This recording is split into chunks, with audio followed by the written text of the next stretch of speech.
Ladies and gentlemen, it's my pleasure to introduce a remarkable individual who's making waves in the realm of justice and community advocacy. Please join me in welcoming a candidate with a passion for change and a deep commitment to our community. Originally from the Midwest, but now proudly calling Las Vegas her soul city for nearly a decade. I'm Rae Canady, and I'm running to be your next Las Vegas Municipal Court judge. Las Vegas is the greatest city in the world, and together we can create the greatest municipal court in the country. I've dedicated my life to helping others because it's not about me, it's about making our community better. Las Vegas Municipal Court can and should reflect our community's values and diversity and provide the solutions you deserve. I am committed to giving you a voice and making sure you have access to true justice. I'm endorsed by Nevada Now, SCIU, Plan Action Nevada, Southern Nevada Central Labor Council, and the Western States Regional Council of Carpenters. They know that better is on the horizon. This individual brings a wealth of experience and dedication to her candidacy for Las Vegas Municipal Court Judge, Department 5. What truly sets her apart is her groundbreaking candidacy as the only person of color in the race. If elected, she will become Las Vegas Municipal Court's first Black judge, a cultural milestone that adds depth and significance to her campaign. Get ready to delve into her inspiring journey and the transformative change she envisions for our community. Welcome to VegasVibes Junction, Ms. Rae Canady. Thank you so much. It is my absolute pleasure to be here. Thank you. The pleasure is mine. Well, I guess I should start off by asking you what inspired you to have a career in law and public service, particularly in your upbringing and your early experiences. So my parents, I am from an interracial couple. My mom is Caucasian, my dad is African American, and they met and married in the 60s. And in some states at that time, it was illegal for interracial couples to get married. And so one of the things that in the 1960s? In the 1960s, it was wow. illegal. So the Loving versus Virginia case that was decided by the United States Supreme Court that made it legal didn't come out until the late 60s. And so my parents were of that era of change and of fighting for your rights. And so it was really important for them to instill in me and my sisters a real sense of justice and equity. I joke and I say I understood the difference between equality and equity at a very young age. And my parents kind of explained it just in parenting 4 girls. My mother would say, I don't parent you all the same. That's equality. I parent you each how you need to be parented, and that's equity. And so I understood that from an early age. They made sure that we gave back to the community, that we were grounded in community. And so it's not a coincidence that me and my 3 sisters all went into the helping profession. 3 of us have degrees in social work and 1 has a degree in criminal justice, because that was really the foundation. And so I knew at about the age of 13 that I wanted to be a lawyer. I actually, on my 13th birthday, I wrote a letter to myself that told myself all the things that I was going to do. And I feel very lucky that I was able to accomplish all of those things. So I originally went to college to be a social worker. And I went to graduate school and got my graduate degree in social work. And then I knew I wanted to go to law school, but I didn't want to go right away full time, because I knew then that I would understand social work in theory, but I wouldn't have actually worked in the community. And so I went to law school, but I went part-time. And I worked full-time as a social worker and went to school in the evening and on weekends.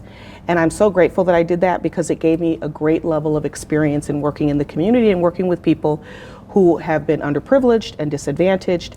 And then I took that with me as I went on to my legal career. I could tell that your parents did a great job raising thank you and your 3 sisters? 3 sisters, wow. Yes, absolutely. I don't know how they survived a household with 3 teens, but they did. Well, I'm sure your dad was treated like a king, because yes. And I thank them for that. Yes, wonderful. Absolutely. Well, okay, as a candidate for a Las Vegas Municipal Court Judge, what motivated you to run for this position, and what specific changes do you hope to implement if elected? So I did not think I ever wanted to be a judge. However, I started working at Las Vegas Municipal Court as an administrator in 2018. And one of the things that an administrator is supposed to do is to set policy for the court. So what are the rules of the court? right? What are the ways in which we're going to handle things? And I quickly learned that the judges at Las Vegas Municipal Court want to be very heavily involved in making those decisions. And there's nothing wrong with that. The problem came when I tried to advocate for policies that I thought would really help our community, and most of them were shot down. I got a no for most of them. Give an example. Sure. So one of the examples is I wanted to be able to remind people about their court appearance. It's the same concept as why your doctor reminds you about your doctor's appointment, right? They understand that your appointment is important and your health is important to you, but life happens. And so sometimes when we make the appointment, we forget to put it in our calendar, or something else comes up and we forget. And so they just send a little reminder so that you say, okay, I won't forget. It's the same thing that I wanted to do to remind people about their court appearance. The truth is that a lot of people have other larger issues going on in their life, and appearing in court kind of takes a back seat sometimes. And so I presented that. It was a program that would have been no cost to the court. I was able to get assistance from Stanford Law School's Legal Design Lab. What they wanted to do was to study, because we have decades of research that tells us that if you call someone or you send them a letter or postcard to remind them about their court appearance, it dramatically reduces them missing court. What Stanford wanted to do was to study whether text messaging would be just as effective. Because even though text has been around for a long time, we don't have any research that tells us whether that's just as effective. And so they were willing to give us the software, they were willing to integrate that software into our case management system. They just wanted the raw data so they could look and see if it was effective. And the judges said no. And when I pushed back a little bit and said, but why? I'm confused, because this is going to be free for us and it will really help folks make sure that they come to court. When they miss court, there's a warrant that's put out for their arrest. When they get arrested, that costs the taxpayers money to put them in jail. If they go to jail, they may lose their job, their housing, their children. It's a win-win for us. And what I was told was, hey, we're not here to hold people's hands. And I was so disappointed by that response that I decided to run. And so I made that decision 3 years ago. I had to pass the Nevada bar exam here because even though I had been barred for almost 20 years, Nevada said, we don't recognize any other license, you have to take it here.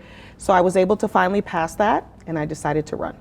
I'm so glad you made that decision. Thank you. We need more people who are assertive and who really cares about the community. Thank you. Being the only candidate of color in your race, how do you perceive the significance of potentially becoming Las Vegas Municipal Court's first Black judge? And how do you plan to leverage this representation for positive change? So I think it's tremendously significant. On the one hand, it's somewhat sad that we still have firsts in 2024, not just for African Americans, but for all of our communities of color. But on the other hand, I'm extremely excited. I am okay with taking on the burden of being the first, and I hope that I will represent our communities well, because I think it's not just for the African American or Black community, it's for every community of color. Representation and diversity is really important. I often find myself being the only person in the room who has a perspective of our communities of color that no one else has. And when you're making decisions about people's individual lives or you're making policy decisions, you should really have an understanding about how each community works. And so I think it's important that when people come into court and they see someone who looks like them or who is reflective of and understanding of their culture, it's extremely important. When I was a criminal defense attorney, and folks would walk into my office, people of color would sort of take a sigh of relief. Because for them, they felt like, okay, we're already on some common ground. I'm gonna be able to share my experience with you, and you're gonna be able to relate to that and empathize with that, because we have some shared lived experiences. And when you can do that, that cuts away a great barrier for people who might be hesitant to share their story, to really tell you what's going on in their lives. And so when we can dispense of that, I can more quickly get to the root of why are they here in court? How did we get to this place? And what do we need to do in terms of support and resources so that you can leave here being a much more productive community member? Yes, I think that's very important, that when you know the person you're talking to can relate to your experience and empathize with you. Exactly. 100%. Exactly. It makes a world of difference. Absolutely. Can you share some insights into the challenges faced by marginalized communities within the judicial system, and what steps do you propose to address these disparities? So I will say this, even in 2024, as I go around campaigning and meeting with different organizations, I still get asked certain questions that sort of make you feel disappointed. For example, someone asked me, how was I going to be able to make sure that I was culturally competent to work with communities of color? And I explained that I had 6 different certifications in diversity, equity, inclusion, anti-racism, and justice, and they were offended that I used the term anti-racism. Another group that I spoke with told me that they hoped I didn't play the race card. And so we still have these conversations where I think that representation and diversity is important. So I think it's important to share with the community what distinguishes me from my other candidates. But then some people look at that as saying that we really shouldn't be discussing race at all, that those differences don't matter. But I think they do matter because, as I mentioned, I think it really helps with your level of understanding and empathy about what's going on with someone. And I think also in terms of the struggles that people of color face, right? People of color are disproportionately represented in the criminal justice system for a variety of reasons. But what I think the court can do is, number one, give them a level of understanding and empathy that they may not get in other courts or anywhere else.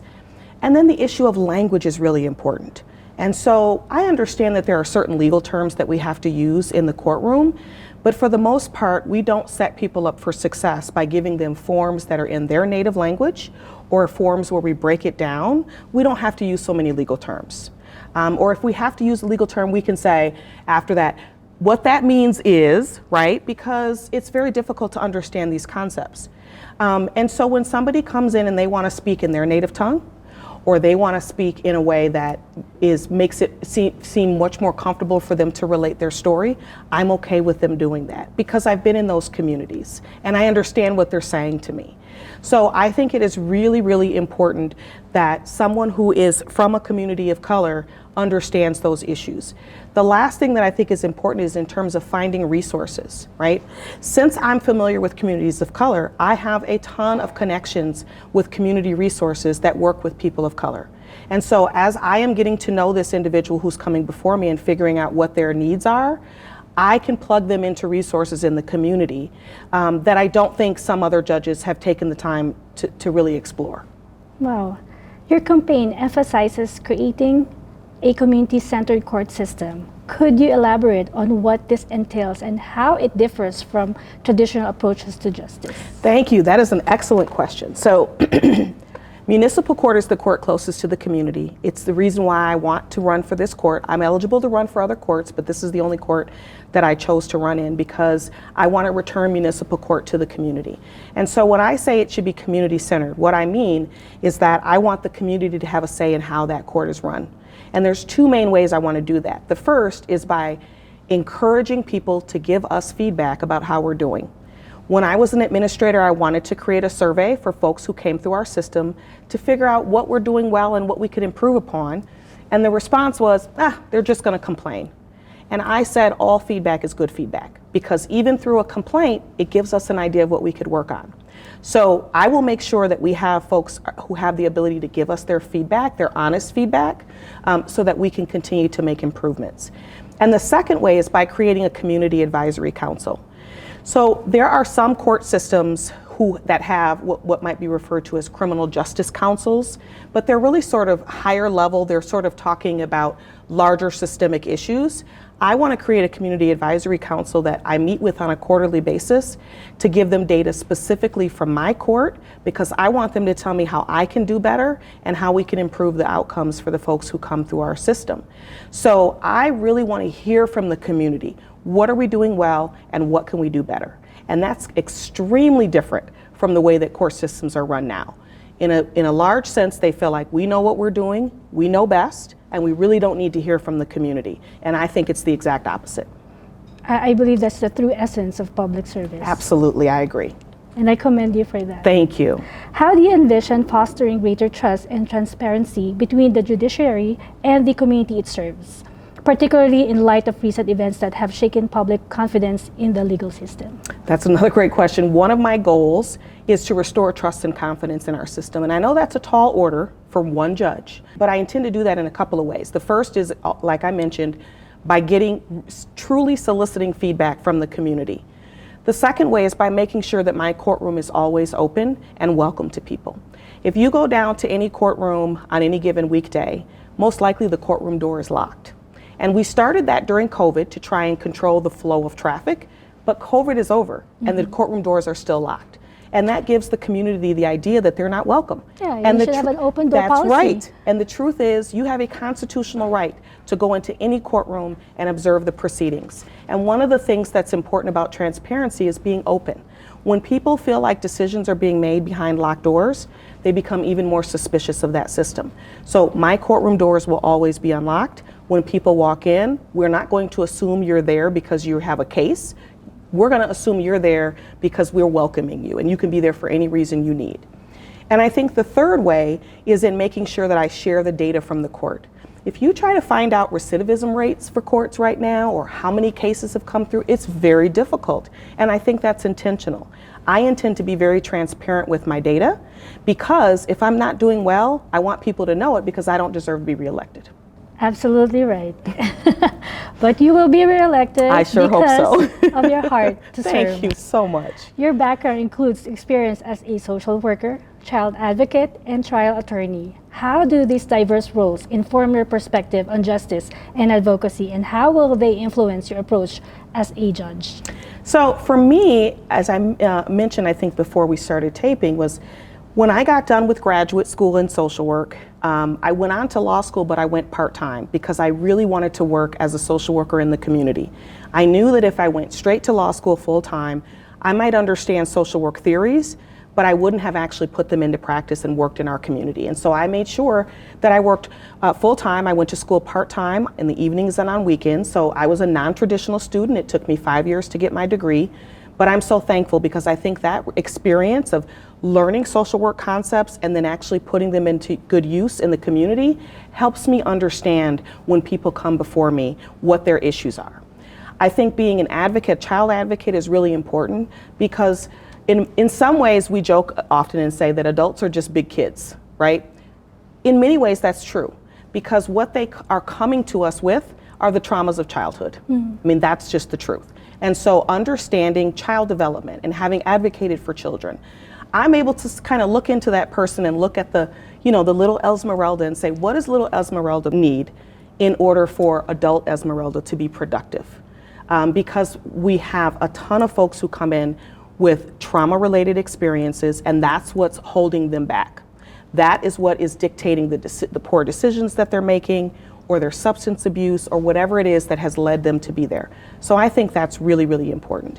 I also think it's important having court administration experience, because I've practiced in front of the bench as an advocate, and I have practiced behind the bench, understanding how the court system works and creating policy. And that's really what judges do.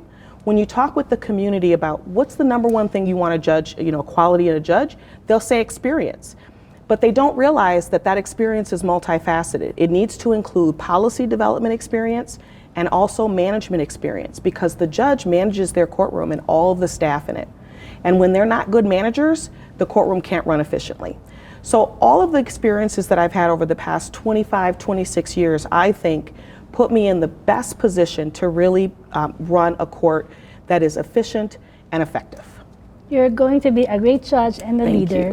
What strategies do you propose for ensuring equal access to justice for all individuals, regardless of their socioeconomic status, race, or background? That's another great question. So one of the things that I advocated for at municipal court was for us to determine ahead of time, right? I didn't want to clog the court system up when the judges were actually on the bench, but let's determine ahead of time what their ability to pay is, which means, let's say you get pulled over and you're speeding, and you get a ticket and you have to go to court. Right now, whether you make $20,000 a year or $200,000 a year, your fine is the exact same. Obviously, that's going to more disproportionately affect the person making $20,000 a year when your fine is $500, $600, $700. And so I said we really should figure out what people's incomes are so that we can tailor the fine to make sure that it's not disproportionately affecting the folks who are in lower socioeconomic status. And they said no. And they said, well, people will just lie. They will give us false information so that we can't actually determine what their income is. And I said, well, we have ways around that. We can ask for their tax, their last year's tax return. Or we can just start simple with people who are receiving public assistance benefits. We know that they've already qualified because they fall below a certain income. We could do that. And again, the answer was no. So one of the things that's very important to me, and in fact it's a constitutional right, is to make individual decisions about people's fines. Because somebody who is rich shouldn't be paying the same amount as somebody who is poor. It just shouldn't happen. It needs to be enough of a fine that it deters their behavior, but not so much that we are costing our community resources. I don't want anybody to have to choose between paying rent and paying a speeding ticket. How do you plan to address systematic issues such as overrepresentation of certain demographics in the criminal justice system and disparities in sentencing? So I will answer that by telling you in the audience that there are some people who are running who don't believe that there are disparities in our system. There are disparities in our system. And I know that some people may not want to hear that or may not believe that, but it's true because we have the data that supports that.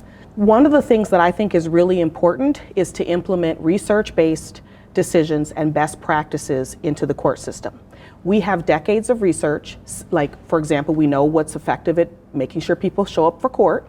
We have tons of other research that tells us what are the effective ways to prevent crime and the ways to effectively work with folks when they come into the system. And yet, we have so many judges who think that they can use their gut to make a decision, or they can size someone up correctly. When we do that, our biases come into play. And I think we can remove that as much as possible by letting the data lead us, and then we follow with compassion. So for example, one of the projects that we had at Municipal Court was creating a research-based tool to determine who should be released from jail when they're arrested and who may need to stay in custody, okay? It takes out the biases, right? We're not making that decision based on race, socioeconomic status, ethnicity, culture, gender, any of that. We're looking at what the research tells us helps us determine who's a good risk or a bad risk.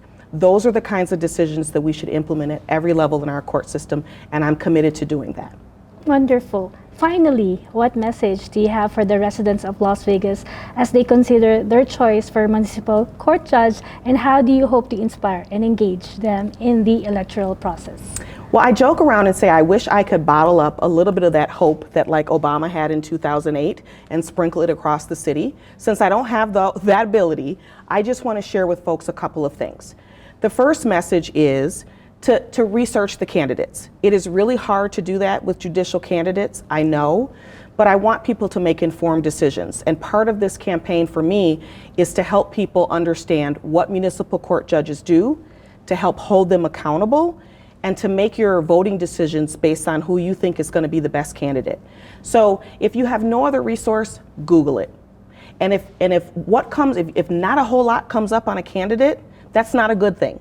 That means they really haven't been out in the community and they really haven't stood for a whole lot of things. The second thing I'll say is that I love the city of Las Vegas. I call it my soul city, as you mentioned in your opening. I have the Welcome to Fabulous Las Vegas sign tattooed on my back. Oh, wow. Because I love this city so much. And so, like I said, I really hadn't planned on ever running for judge, but working for the city and seeing what I saw, I was so offended for our community. I felt as though the city that I love was being tricked. There was an affront to our city. And so I decided to run because I truly care about everyone in our community and I want everyone to prosper. And I guess the third thing I would say is, unlike my opponents, I don't come from wealth. I don't come from legacy. I'm running a small grassroots campaign, trying my hardest to make positive changes for our community, and I hope that our community sees that and comes out to vote in June. Yes.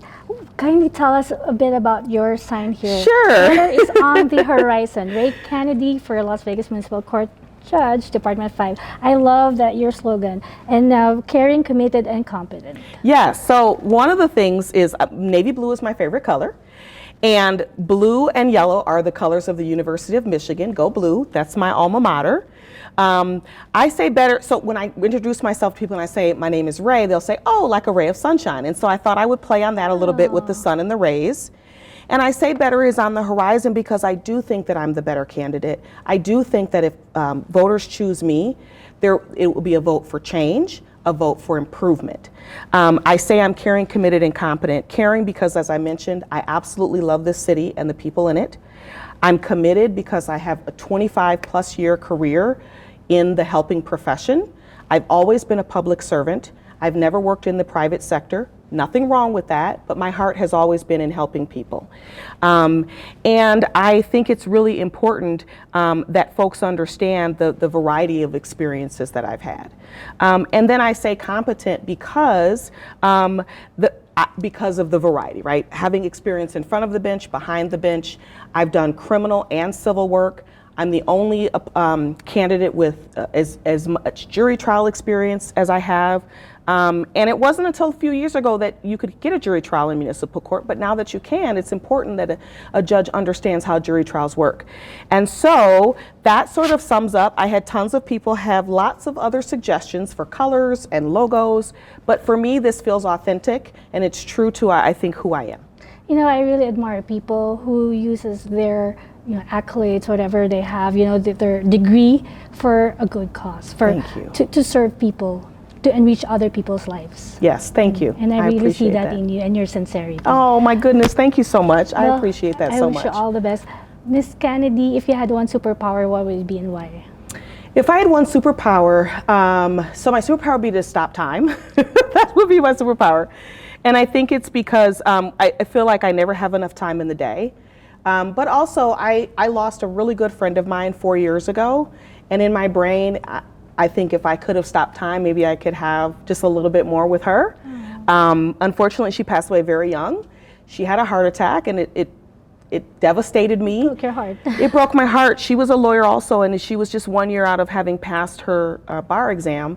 And so I like to think that she is with me on this journey and gives me strength, and I miss her tremendously. And so that would be my superpower. Thank you so much, Ms. Rae Canady, and I wish you the best of luck this Thank you coming so election. much. It's been my honor and pleasure to be on your show. I appreciate it. Thank you. You take care and God bless. Thank you so much. As we conclude our conversation with Ms. Rae Canady, let's take a moment to reflect on the powerful vision she has shared with us today in her pursuit of justice, equality, and community empowerment. Ms. Rae embodies the spirit of positive change and resilience. As she continues her journey towards becoming Las Vegas Municipal Court's first Black judge, let's all be inspired by her unwavering commitment to making a difference and her dedication to creating a more inclusive and equitable society for all.